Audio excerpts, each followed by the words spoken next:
Hi, I'm Gizmo. And I'm Josh. Welcome to Teen Video Party, episode 43C.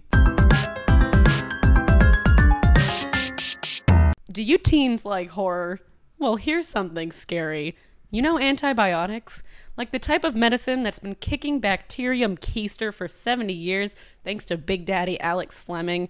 Yeah, they're becoming less and less effective. Antibiotics are supposed to be really good at killing bacteria, but nowadays, a ton of bacteria are actually resistant to antibiotics. In fact, every year around 2 million people get infected with antibiotic-resistant bacteria, and at least 23,000 of those people die. Criminy Jeepus, what's making those germs so unconquerable? Well, to be honest, it's mostly our fault. You can say that again. But I won't. Now, in order to understand how we can prevent antibiotic resistance, we gotta understand how antibiotic resistance works. So here's how it works. This is Grunt. Grunt is very ill. I can feel bacteria swirling inside me. Inside Grunt, there are 1 trillion germs. Aw, Dorf. Tough break, Grunt. Our vaguely humanoid friend decides to take an antibiotic. Guess I'll throw away the rest. Wait a minute, Grunt, you hog-nosed bastard. You need to take the full dose. I think it's cool to not follow advice. Let's take a journey into Grunt's gut. By taking a few of the pills, he's managed to exterminate only the weakest of the critters.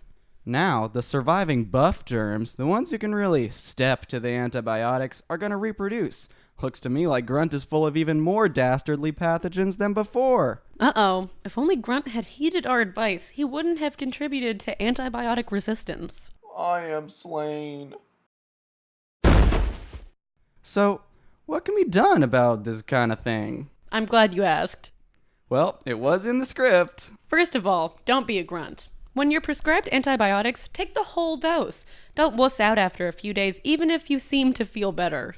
Also, if you're prescribed antibiotics, make sure they're actually necessary. That's right. If you take antibiotics when you don't really need them, you're just helping the bacteria in your body adapt against medicine. Antibiotics aren't some kind of magic bean that will fix everything.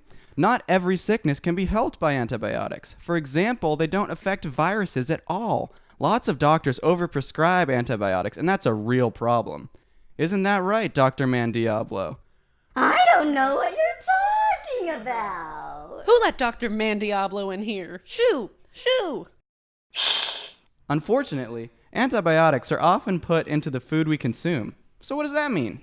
We're consuming antibiotics even when we don't need them? Bingo jackpot, Gizmo. Every person and animal has bacteria in their body. Some of it is good and some of it is bad. Some of the animal's bacteria, like in our bodies, is resistant to antibiotics due to exposure. It's the same deal as with people. Only when we handle or consume the animals, we may get the resistant bacteria from their bodies. Or you can get this from handling animal poop. Wash your hands, please. Uh-oh, so if I ate a sick cow, I can get sick with the same germs that are resistant to drugs? Sadly, bingo jackpot again. We need to encourage farmers and those who process and handle our food to use prevention methods, like proper cleaning and handling of the animals and meat. Totally. The CDC also tracks resistant strains so we can keep an eye on the progress those bacteria are making. Well, this is a bad situation. Yes.